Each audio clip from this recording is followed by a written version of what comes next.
जय श्री कृष्णा। ओम नमो भगवते वासुदेवाय।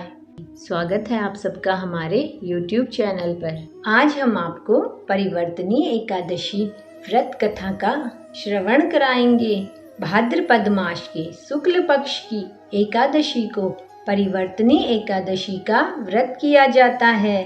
पौराणिक मान्यता के अनुसार 4 माह तक श्री हरि का शयन काल चलता है और परिवर्तनी एकादशी के दिन ही भगवान विष्णु निद्रा अवस्था में करवट लेते हैं। करवट बदलने से भगवान विष्णु का स्थान परिवर्तन होता है। इस वजह से इसे परिवर्तनी एकादशी कहा जाता है। इस दिन भगवान विष्णु के वामन अवतार की पूजा की जाती है। साथ ही माँ लक्ष्मी का पूजन भी किया जाता है, क्योंकि देवताओं ने अपना राज्य पुनः पाने के लिए महालक्ष्मी का ही पूजन किया था। आइए अब हम आपको सुनाते हैं परिवर्तनी एकादशी व्रत कथा, जो कि भगवान श्री कृष्ण ने स्वयं युधिष्ठिर जी को सुनाई थी।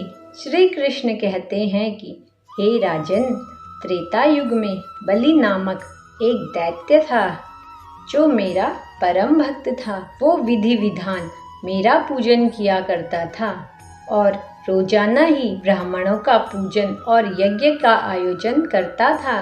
लेकिन इंद्र से द्वेष के कारण उसने इंद्रलोक को जीत लिया। इस कारण सभी देवता एकत्र होकर भगवान के पास गए। बृहस्पति सहित इंद्रादिक देवता वेद मंत्रों द्वारा भगवान का पूजन और स्तुति करने लगे। अतः मैंने देवताओं की पूजा से प्रसन्न होकर वामन रूप धारण किया और फिर राजा बलि को जीत लिया।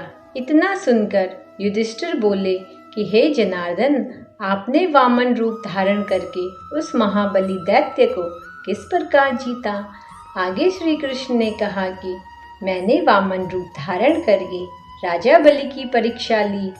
बलि ने तीनों लोकों पर अपना अधिकार कर लिया था, लेकिन उसके अंदर एक सबसे बड़ा गुण था कि वह कभी किसी ब्राह्मण को खाली हाथ नहीं जाने देता था। वह ब्राह्मण को दान में मांगी वस्तु अवश्य देता था।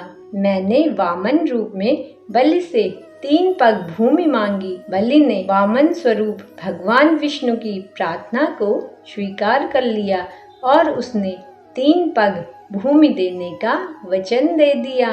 वचन मिलते ही मैंने विराट रूप धारण किया और एक पांव से पृथ्वी तो दूसरे पांव से स्वर्ग और ब्रह्मलोक को नाप लिया। अभी तीसरा पग बचा था और राजा बलि के पास देने के लिए कुछ भी नहीं था। इसलिए बलि ने अपना वचन पूरा करते हुए अपना सिर मेरे पैरों के नीचे रख दिया और इस तरह से भगवान वामन ने तीसरा पैर राजा बलि के सिर पर रख दिया।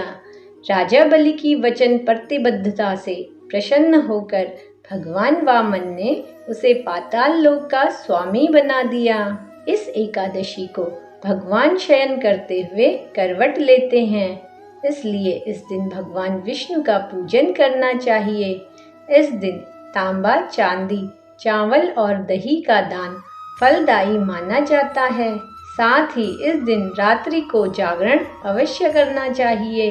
धार्मिक मान्यताओं के अनुसार जो विधि पूर्वक इस एकादशी का व्रत करता है, वे सब पापों से मुक्त होकर स्वर्ग लोक की प्राप्ति करता है।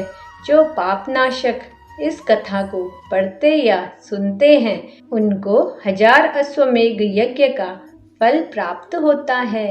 उम्मीद करते हैं आपको आज की जानकारी अच्छी लगी होगी, तो वीडियो को लाइक और चैनल को सब्सक्राइब अवश्य करें। जय श्री कृष्णा।